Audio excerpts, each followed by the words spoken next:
What if the most unexpected family drama was playing out right before our eyes, hidden beneath the surface of seemingly normal events?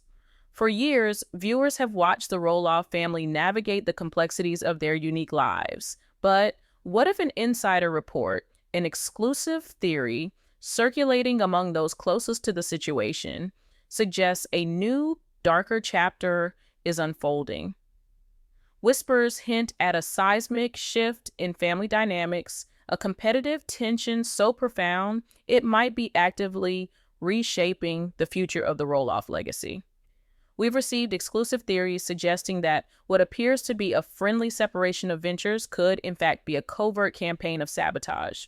Could a trusted family member be actively working to undermine the burgeoning success of another, driven by a jealousy that runs deeper than any reality TV storyline could capture? These aren't just rumors, these are emerging narratives, insider reports, pointing to a shocking betrayal that could shatter the very foundations of the Roloff family.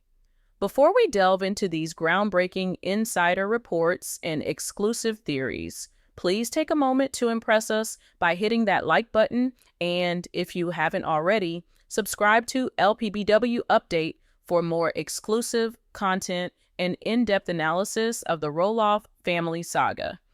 Your support helps us bring these vital stories to light. For years, the sprawling acreage of Roloff Farms has been synonymous with family, hard work, and the unique challenges and triumphs of the little people, big world universe. Matt Roloff's vision, honed over decades, transformed a relatively unknown property into a tourist destination, a pumpkin patch institution, and a symbol of resilience. But as the children grew, so did their ambitions, their desire to carve out their own paths, to establish their own legacies, perhaps even to replicate in their own unique way the very success their father had built. Enter Zach and Tori, a couple deeply rooted in family values, with an undeniable love for the rural life and a quiet determination to build something of their own. Their decision to embark on a small farm venture, distinct from Roloff Farms but undeniably inspired by its spirit, initially seemed like a natural, positive evolution for the family. They purchased their own property, a picturesque parcel of land that, while smaller than Matt's extensive domain, held immense promise and a distinct charm. Their vision was clear: to create a family-friendly farm tour and pumpkin patch that would embody authenticity, simplicity, and a genuine connection to the land. They poured their hearts and souls into this new endeavor. Weekends were no longer for leisurely family gatherings, but for clearing land, planting seeds, meticulously planning out tour routes, and transforming their property into a welcoming, rustic haven. Zach, with his years of experience growing up on Roloff Farms, brought a practical, hands-on knowledge of farming and land management. He understood the rhythm of the seasons, the demands of the soil, and the logistical intricacies of managing a public-facing farm. Tori, with her innate warmth and eye for detail, focused on the guest experience, envisioning charming photo opportunities, engaging activities for children, and a comfortable, inviting atmosphere that would make every visitor feel like part of the family. They carefully selected pumpkin varieties, ensuring a vibrant and diverse crop that would delight visitors of all ages. They built simple, rustic attractions: a corn maze designed for younger children, a petting zoo with friendly farm animals, and hay rides that offered scenic views of their burgeoning fields. Their marketing was grassroots, relying on social media, local community engagement, and most importantly, word of mouth. They emphasized the family aspect, positioning their farm as a place where memories could be made, where the agricultural experience was genuine, unburdened by the sometimes overwhelming commercialization that had, by necessity, become a part of Roloff Farms. And it worked. Almost immediately, Zach and Tori's small farm venture became an unexpected, resounding success. The local community, tired of the increasingly crowded and sometimes impersonal feel of larger attractions, embraced their authentic approach. Families lauded the personal touch, the genuine smiles, and the feeling of stepping back in time to a simpler, more wholesome farm experience. Reviews flooded in, overwhelmingly positive, praising the charm, the friendly staff, often Zach and Tori themselves, and the high quality of their pumpkins and produce. Visitors spoke of the refreshing contrast between their intimate, family-run operation and the larger, more commercialized appeal of Roloff Farms. The praise was undeniable, echoing sentiments that Roloff Farms, while still popular, had perhaps lost some of its original quaintness in its pursuit of broader appeal. This surge in popularity for Zach and Tori's venture was, according to insider reports, not merely a pleasant surprise for the couple, but a growing concern for others. Exclusive theories suggest that while Zach and Tori saw their success as a testament to their hard work and dedication, others viewed it through a different, far more competitive lens. The local tourist traffic, once almost exclusively directed towards Roloff Farms during peak seasons, began to diversify. Families were making a deliberate choice, often opting for the smaller, more intimate experience Zach and Tori offered, or at least splitting their time between the two. This shift, however subtle at first, quickly became noticeable. Parking lots at Zach and Tori's farm were full, their pumpkin supply dwindled rapidly, and their booking slots for farm tours filled up weeks in advance. The buzz was undeniable, and it reached far beyond the immediate neighborhood, sparking conversations and drawing comparisons that, according to exclusive theories, were not always favorable to the established Roloff brand. It was against this backdrop of escalating success for Zach and Tori and the subtle but perceptible shift in local tourism that the campaign of sabotage, as described in insider reports, allegedly began. The first devastating mishap struck with the chilling precision of a calculated attack. One crisp autumn morning, just as the pumpkin season was hitting its stride, Zach received a call that sent a cold wave of dread through him. It was from the county, informing him that a massive anonymous complaint had been filed against his farm, citing numerous, supposedly non-existent zoning violations. The official on the other end of the line sounded apologetic but firm. The complaint was comprehensive, detailed, and serious enough to warrant an immediate, albeit temporary, shutdown of their operations while an investigation was conducted. Zach was blindsided. Zoning violations? He and Tori had meticulously researched and secured all necessary permits and approvals before even breaking ground. They had gone through the proper channels, ensured compliance with local ordinances, and invested significant time and resources into making sure their venture was entirely above board. What could possibly be the basis for such a complaint? He immediately requested a copy of the complaint, his mind racing, a knot tightening in his stomach. When it arrived, it was indeed comprehensive, almost overwhelmingly so.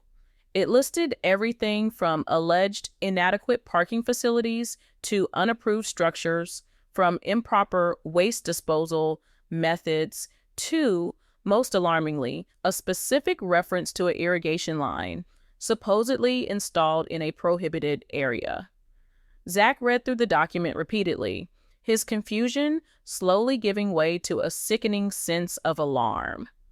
Many of the allegations were outright fabrications, easily disproven by their permits and records.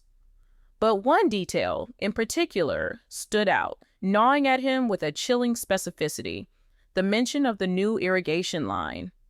He and Tori had just installed that line the week before, a minor adjustment to their watering system, and it was in a location that was entirely permissible, though not immediately obvious to a casual observer. It was buried discreetly, designed to be efficient and out of sight. How could an anonymous tipster know such a precise, recent detail? This wasn't just a random complaint. This was an attack based on highly specific, almost privileged information. Insider reports from within the county office, though not officially released, suggest that the sheer detail and accuracy of some aspects of the complaint, specifically concerning recent minor modifications to Zach's property, raised eyebrows even among the most seasoned officials. It wasn't the typical vague, disgruntled neighbor complaint. It suggested a deeper, more intimate knowledge of the farm's layout and recent activities. The temporary shutdown was catastrophic. The timing couldn't have been worse, coinciding with the busiest weeks of their season. Pumpkin sales halted, farm tours were canceled, and the burgeoning momentum they had built was abruptly brought to a screeching halt. The financial implications were immediate and severe, but more damaging was the blow to their reputation. Despite their immediate assurances to customers that they were fully compliant, the perception of zoning violations cast an immediate shadow of doubt over their legitimate business. Tori was heartbroken seeing their hard work and dreams momentarily crumble. Zach, however, felt a growing sense of injustice, a primal urge to understand who would go to such lengths to harm them. He understood business competition, but this felt different, personal, vindictive. Before Zach could fully grapple with the fallout from the zoning complaint, another devastating blow landed, seemingly designed to maximize the damage during their peak season. Their most trusted seed supplier, a small family-run business they had cultivated a strong relationship with, suddenly canceled their entire massive pumpkin order at the last minute. The cancellation was delivered with an air of regret by the supplier's owner, a man named Jim, who simply stated, somewhat vaguely, that they were overcommitted and could no longer fulfill Zach's order. Zach was stunned. This was not a minor inconvenience. This was an existential threat. Pumpkins were the cornerstone of their seasonal business, the primary draw for their pumpkin patch, and a significant source of their revenue. Without them, their farm was essentially crippled. He had placed this order months in advance, relying on Jim's reputation for reliability and quality. Overcommitted? Zach pressed, trying to keep the desperation out of his voice. We've had this order locked in for months. What happened? Jim's response was guarded, evasive, though Zach detected a hint of frustration, almost anger, beneath the polite veneer. He mentioned a sudden, massive emergency order that had come in, forcing them to reallocate their entire stock.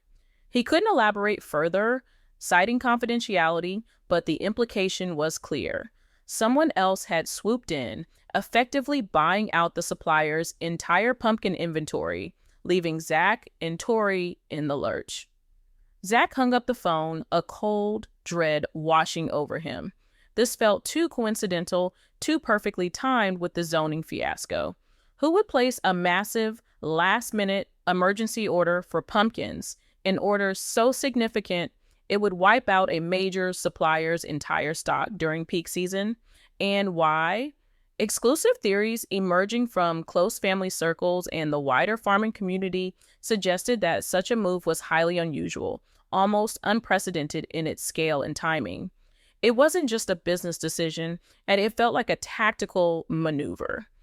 The farming community, a tight-knit network where information often travels fast, began to buzz with insider reports of a fierce, almost cutthroat competition brewing between the Roloff family ventures. Whispers indicated that the supplier, Jim, had been under immense pressure to fulfill this sudden lucrative order, an order that, according to these exclusive theories, originated from an entity with deep pockets and an undeniable influence within the local agricultural market. The cancellation left Zach scrambling. He spent frantic days calling every other supplier he could find, but it was too late. All the major pumpkin growers were already committed for the season, their fields harvested or designated for other clients. The few smaller growers who had any stock left were either too far away or couldn't provide the quantity or quality Zach needed. Their pumpkin patch, the very heart of their fall operation, was now barren, its purpose hollowed out.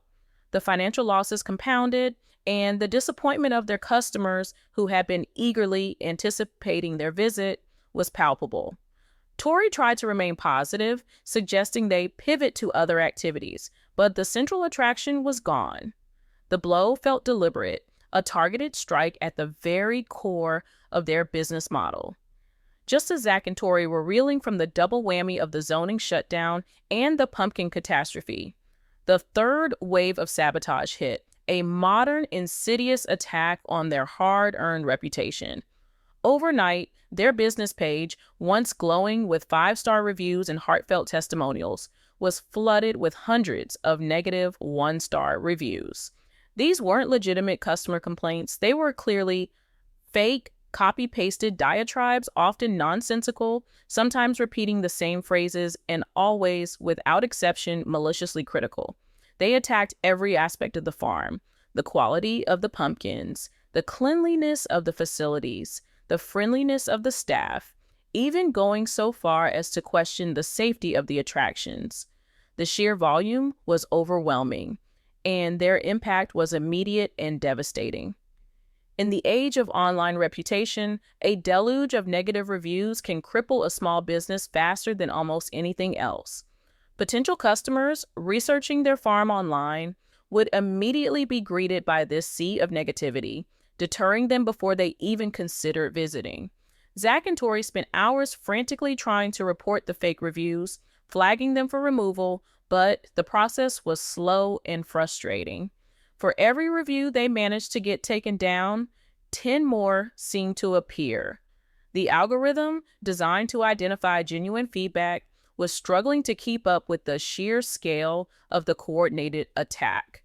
This felt like a personal assault, an attempt not just to disrupt their business, but to systematically destroy their good name, their credibility, and the trust they had built with their community. The emotional toll was immense. Tori, who had poured so much of her heart into creating a welcoming experience, was particularly hurt by the venomous, often baseless accusations. Zach felt a cold fury building inside him. This wasn't just unfair, it was cowardly and cruel.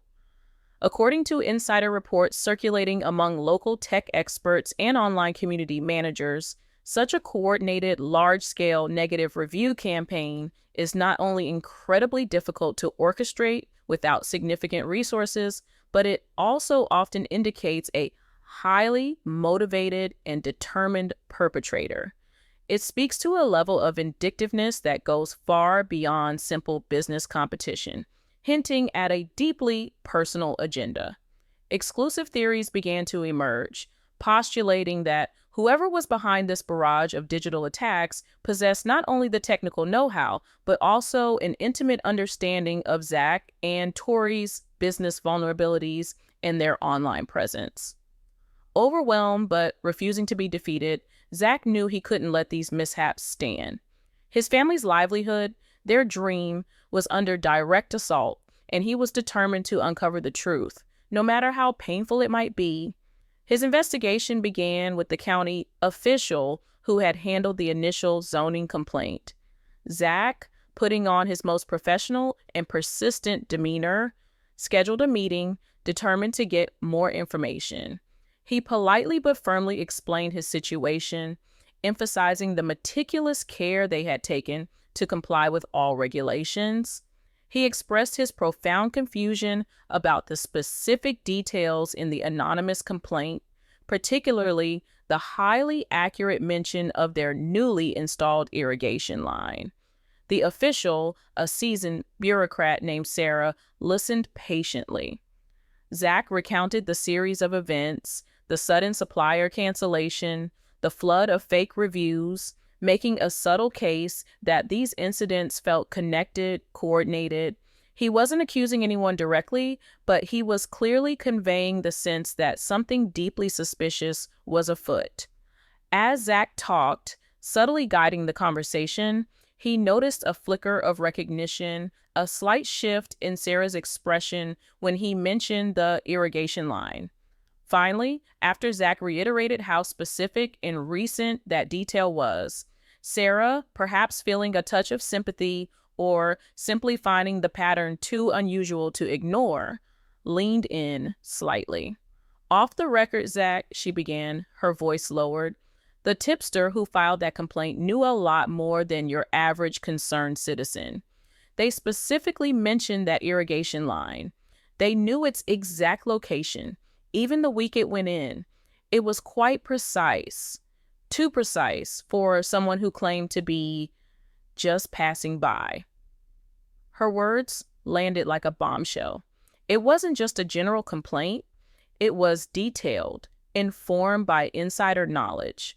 Who, besides Zach and Tori, would know about an irrigation line installed just the week before? Only someone who had been on their property very recently, someone who had seen it. Zach's mind immediately went to family visits, to the casual walkthroughs of their new property, the excited sharing of their plans. Caryn, he remembered, had been there just days after they finished installing that very line, during a supposedly friendly family visit, admiring their progress. The pieces, though still disconnected, began to fall into place, forming a disturbing preliminary picture. The anonymous tipster wasn't anonymous at all. They were someone intimately familiar with Zach's property and recent activities. This insider report from the county official, a carefully veiled hint, pointed directly to someone with privileged access. Armed with this unsettling piece of information, Zach next turned his attention to the pumpkin supplier, Jim. He called him again, this time with a more focused purpose. He didn't just want an explanation. He wanted to understand the circumstances surrounding the emergency order. Zach was firm but polite, explaining the devastating impact the cancellation had on their small business. He appealed to Jim's sense of fairness and their long-standing relationship.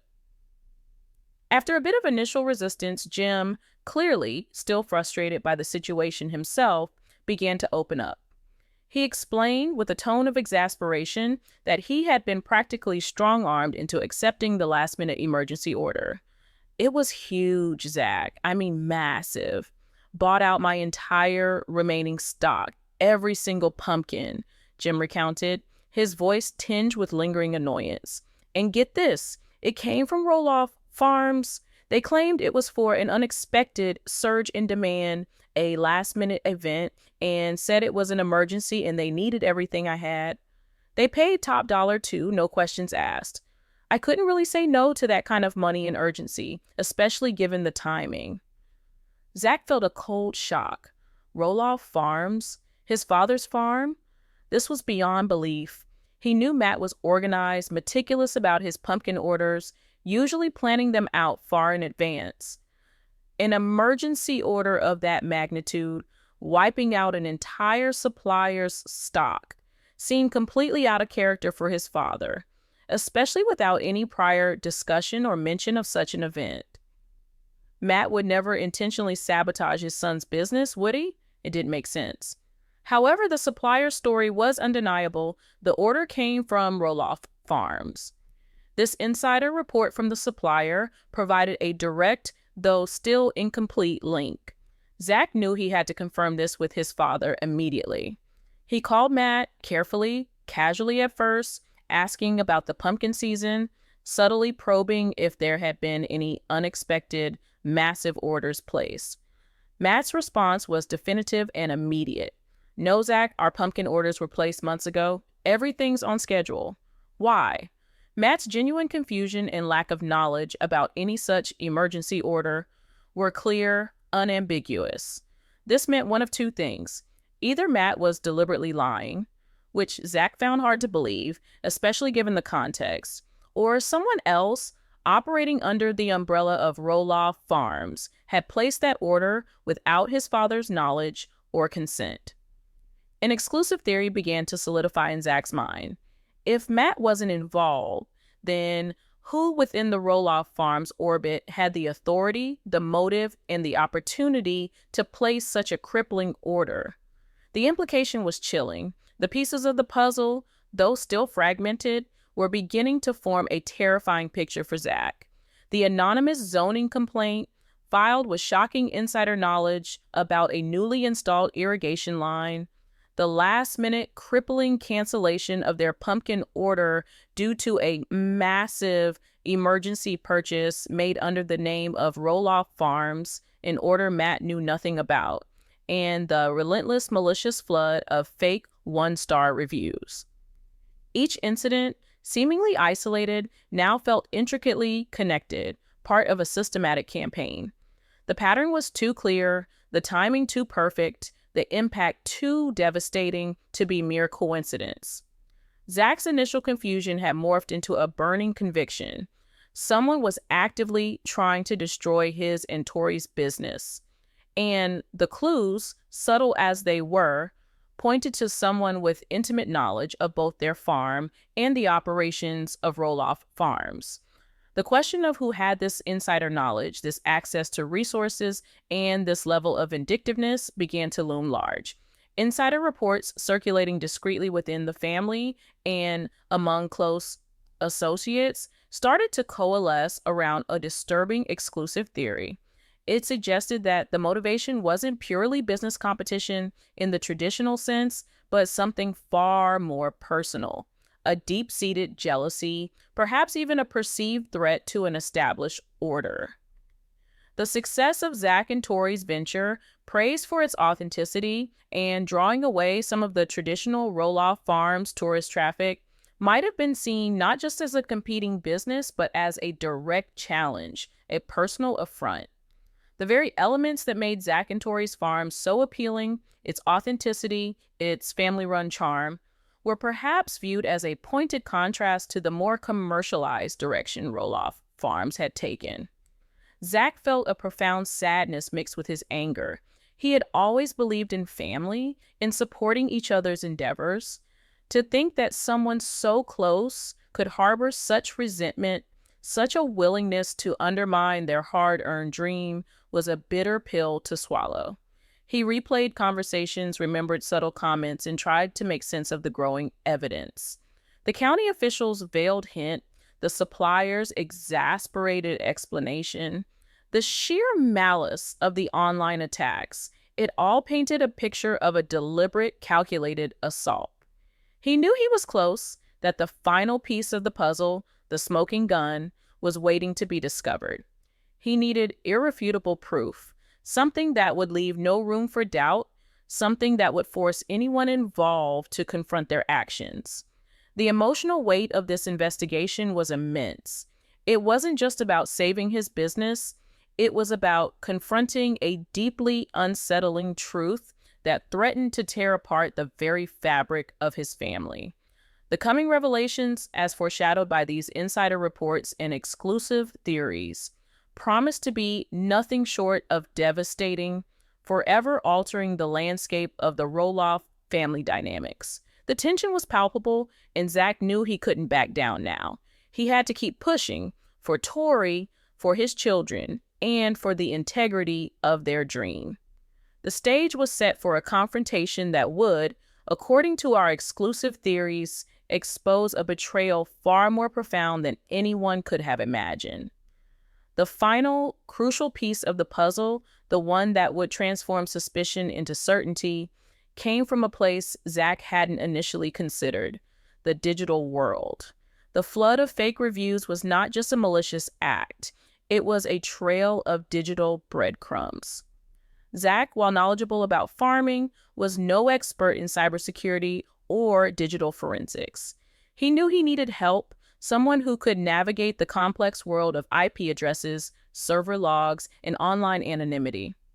He reached out to a tech-savvy friend, a man named Ben, who ran his own small IT consulting business. Ben was sharp, discreet, and possessed a deep understanding of the digital underbelly that most people never see. Insider reports from circles close to Zach suggest that this meeting was held in secret, away from prying eyes, with Zach laying out the entire sordid story: the zoning complaint, the supplier cancellation, and the relentless online smear campaign. He provided Ben with a list of the fake reviewer accounts, the timestamps of their posts, and everything else he had managed to gather. Ben listened intently, his expression growing more serious with each detail. He agreed to look into it, warning Zach that tracing anonymous online activity was notoriously difficult, but promising to do his best. Days turned into a week, and the silence was agonizing for Zach. Every ping from his phone made his heart jump, hoping it was Ben with news. Finally, the call came. Ben's tone was grave. "Zach, I've got something," he said, "and you're not going to like it." Ben explained that the vast majority of the fake reviews, as expected, were posted from a variety of public Wi-Fi hotspots, coffee shops, libraries, airports. This was the work of someone who knew how to cover their tracks, someone deliberately trying to create a pattern of random, untraceable origins. The sheer coordination of it, Ben noted, suggested a planned, methodical effort. It was a professional-level smear campaign. For a moment, Zach's heart sank, a dead end. But then Ben continued, "They were careful, Zach, very careful, but they made one mistake, one single solitary mistake." He explained that amidst the hundreds of posts from anonymous public networks, one review, just one, had been posted from a different kind of IP address, a residential one, a static IP address registered to a private home.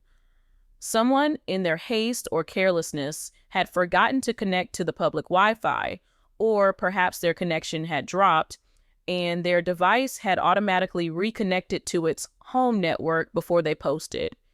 It was a one-in-a-million slip-up, the kind of tiny error that unravels entire conspiracies.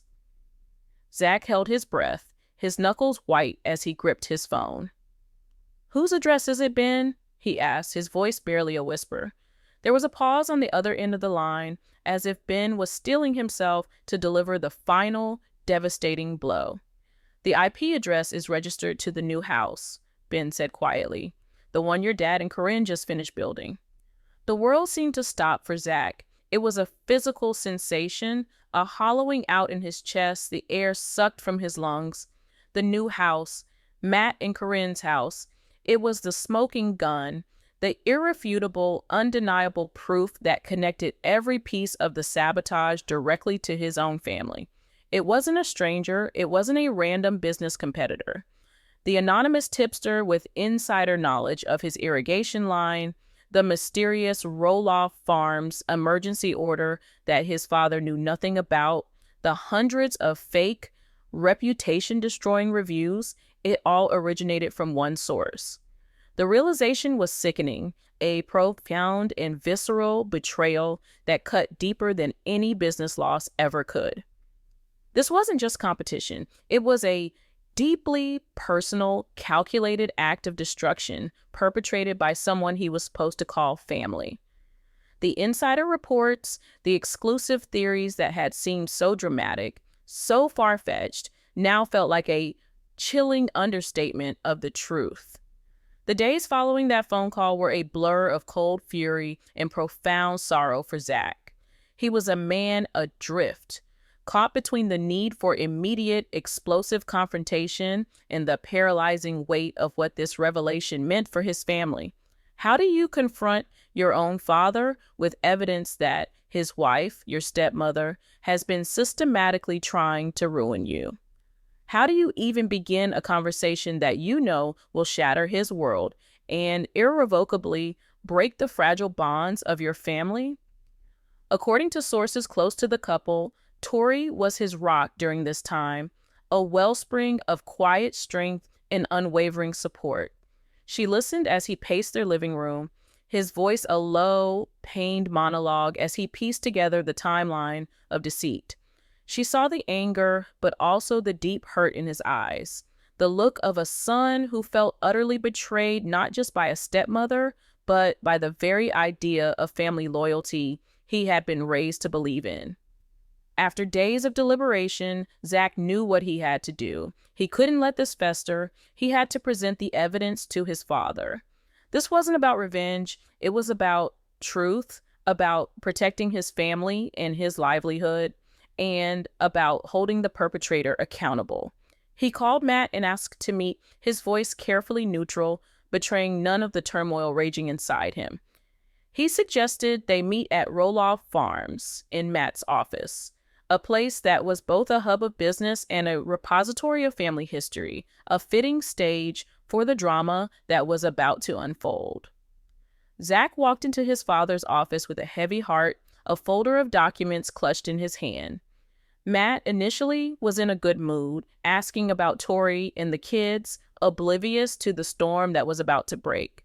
Zach didn't waste time with pleasantries. He sat down, looked his father in the eye, and began to lay out his case, not with anger, but with a cold, methodical precision that was far more damning. He started with the anonymous complaint filed with the county. He showed Matt a copy, pointing to the specific, detailed knowledge it contained. Knowledge, he explained, that only a recent visitor to his farm could possess. He reminded his father of Caryn's visit just the week before the complaint was filed, the one where she had seen the newly installed irrigation line. Matt, according to our exclusive sources, was dismissive at first, suggesting it could be a coincidence, a disgruntled neighbor, anyone. He defended Caryn implicitly, unable to even conceive of her involvement. Then, Zach moved to the second piece of evidence, the canceled pumpkin order. He recounted his conversation with the supplier, Jim, detailing the massive last-minute emergency order from Roloff Farms that had wiped out the entire stock. "I asked you about it, Dad," Zach said, his voice steady. "You told me you knew nothing about any emergency order." He watched his father's face as the information sank in. Matt's expression shifted from dismissal to confusion. He insisted again that he had placed no such order. The idea that someone would use his farm's name to make such a purchase was deeply unsettling to him, a violation of his business practices. He started to see the pattern, the unusual coincidences, but he still couldn't or wouldn't make the final leap. He was searching for any other explanation, any other possibility that didn't lead to the unthinkable. Finally, Zach pulled out the last document, the printout from his friend Ben, the smoking gun. "And then there are the reviews, Dad," Zach said, his voice dropping, heavy with the weight of the final revelation. "Hundreds of them, all fake, all designed to destroy our reputation." He slid the paper across the desk. It was a list of IP addresses, most of them from public networks, but one at the very bottom was highlighted. "My friend traced them. Most were untraceable, but they made one mistake." He paused, letting the silence hang in the air, thick with dread. "One of those reviews, Dad, was posted from a residential IP address." He tapped his finger on the highlighted line. "It's registered to your new house, to your and Caryn's home." This was the moment the world broke from Matt Roloff. There was no more room for doubt, no more plausible deniability, no other explanation. The evidence was absolute, a digital fingerprint placing the sabotage directly inside his own home. According to our sources, the color drained from Matt's face. He stared at the paper, then at Zach, his eyes filled with a dawning horror and disbelief. It was a betrayal of a magnitude he could scarcely comprehend. The supplier's story, the insider knowledge in the county complaint, it all snapped into focus, illuminated by the damning glow of that single IP address. He was forced to see it, to connect the dots he had been subconsciously avoiding.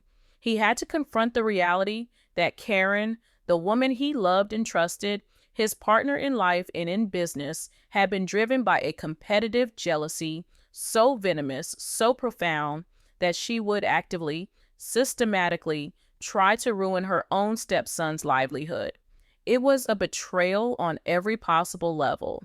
It was a betrayal of family, the ultimate violation of the trust that is supposed to be the bedrock of their relationships.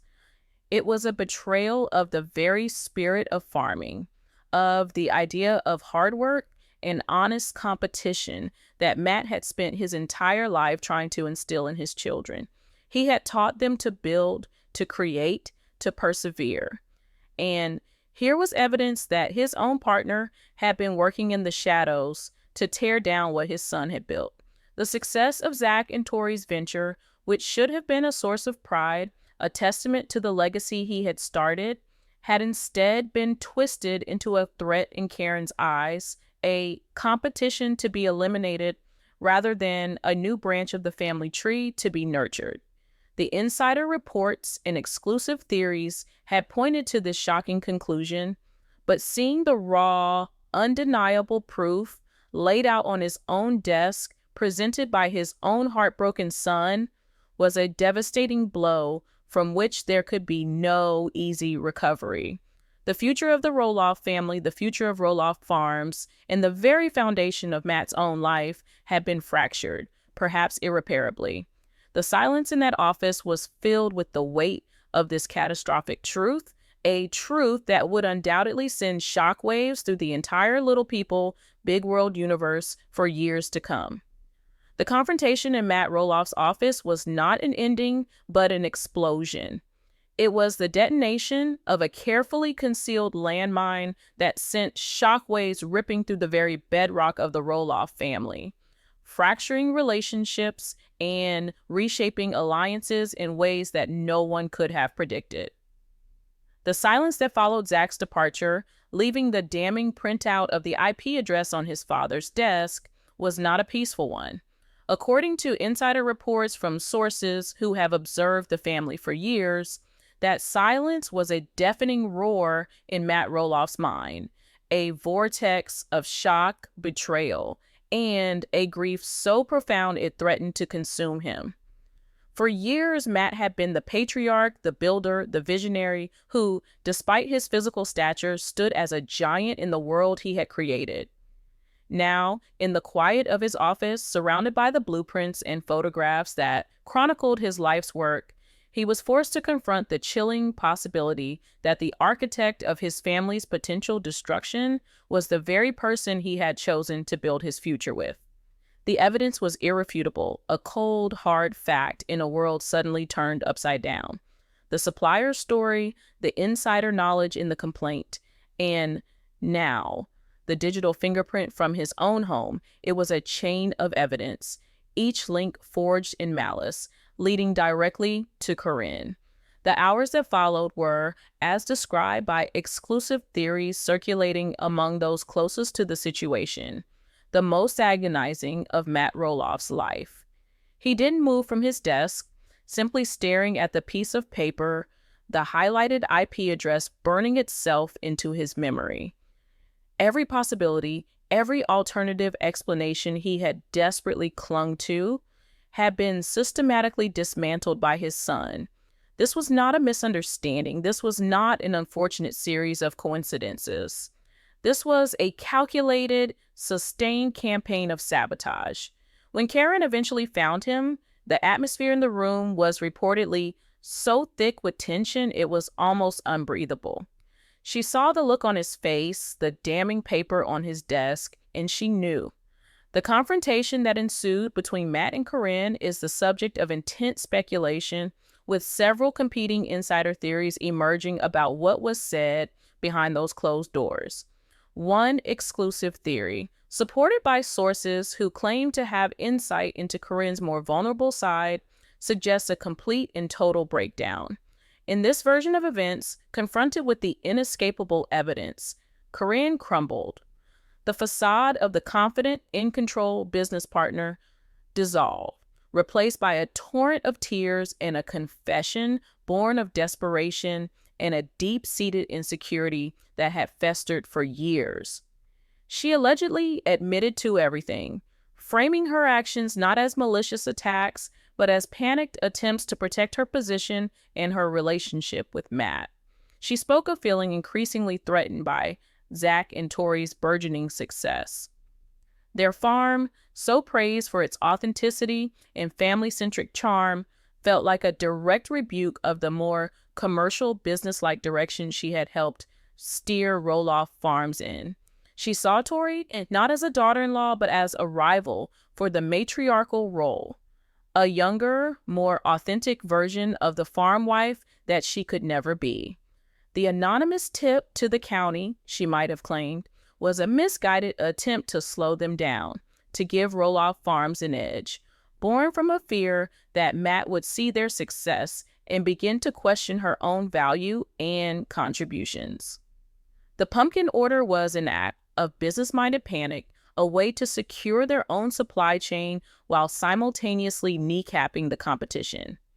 In the reviews, a moment of pure, unadulterated rage and jealousy, a lashing out from the shadows of the internet.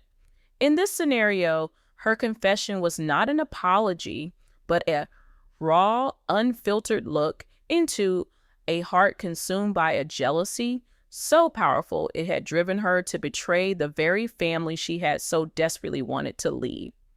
However, a second, more cynical insider report paints a very different picture. This theory suggests that Caryn, far from confessing, went on the offensive. Cornered and exposed, she allegedly deployed a strategy of denial and deflection. She would have looked Matt straight in the eye and denied everything, branding the evidence as circumstantial or worse, fabricated. The IP address, she would have claimed it was impossible, a technical error, or even a malicious setup. She would have questioned the credibility of Zach's tech-savvy friend, suggesting he had been manipulated or had faked the data to drive a wedge between her and Matt. She would have portrayed herself as the victim, the target of a smear campaign orchestrated by those who had never fully accepted her into the family. She would have twisted Zach's investigation into an act of paranoia, a son resentful of his father's new partner. She might have admitted to making business calls to suppliers, but would have framed the massive pumpkin order as a prudent, if aggressive, business move to protect Roloff Farms, claiming ignorance of its specific impact on Zach's smaller operation. "I'm trying to protect our legacy, Matt," one can imagine her arguing, skillfully reframing her sabotage as an act of loyalty to him. This version of events suggests a woman not just jealous, but deeply manipulative, a master of spinning narratives to suit her own ends, willing to gaslight her own partner to escape accountability. A third exclusive theory proposes a middle ground, a confession wrapped in justification. In this scenario, Caryn admits to some of her actions, but strips them of their malicious intent. The tip to the county, she might have framed it as an act of misguided concern. "I saw that new irrigation line, Matt, and I was worried they'd cut corners, that they'd get in trouble. I thought an anonymous tip would force them to double-check everything to protect them from a bigger fine down the road." The pumpkin order? "The supplier called me, Matt, said he had a surplus and offered us a deal. It was a business decision. I had no idea it would affect Zach's small order." She would have painted her actions as those of a proactive, if perhaps overzealous, business manager, always thinking of Roloff Farms first. The fake reviews would be the hardest to explain, but even then, she might have claimed her account was hacked, or that she had vented her frustrations to a friend who then took matters into their own hands without her knowledge. This approach would be designed to sow just enough doubt to muddy the waters enough for Matt, a man who desperately wanted to believe her, to cling to a version of events that didn't require him to see her as a monster. Regardless of which theory is closest to the truth, the outcome was the same. A chasm of doubt and mistrust had been blasted open between Matt and Caryn, and the home they had built together was now a house of secrets and suspicion. The shockwaves from that office confrontation did not remain contained within Matt and Caryn's new house.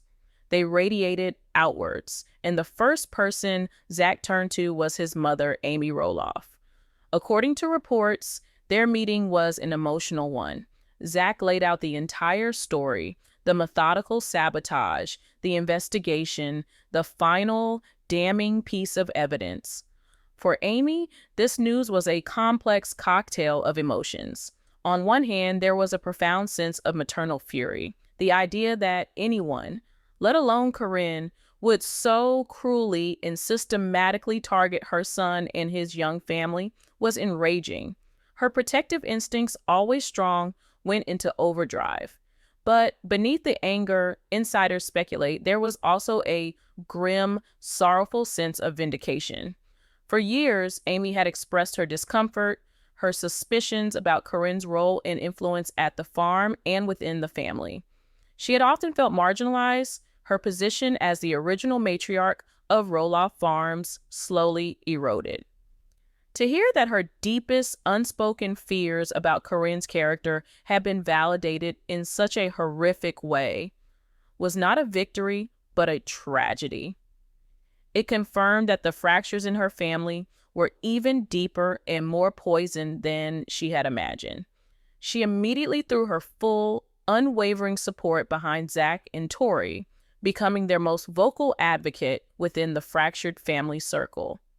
The news inevitably spread to the other siblings, Jeremy and Molly, and according to exclusive theories, it forced them into an impossible position. Jeremy, with his own entrepreneurial ventures and complicated history with the farm, was reportedly torn. While undoubtedly horrified by the allegations, his relationship with his father was a landscape of its own complexities. To openly side with Zach would be to declare war on his father's household.